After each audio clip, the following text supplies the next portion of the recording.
పిల్ల పల్లెరు కాయ సూపుల్లా సిక్కి అల్లాడి నానేసే పల్లా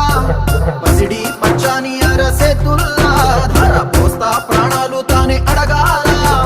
సీతా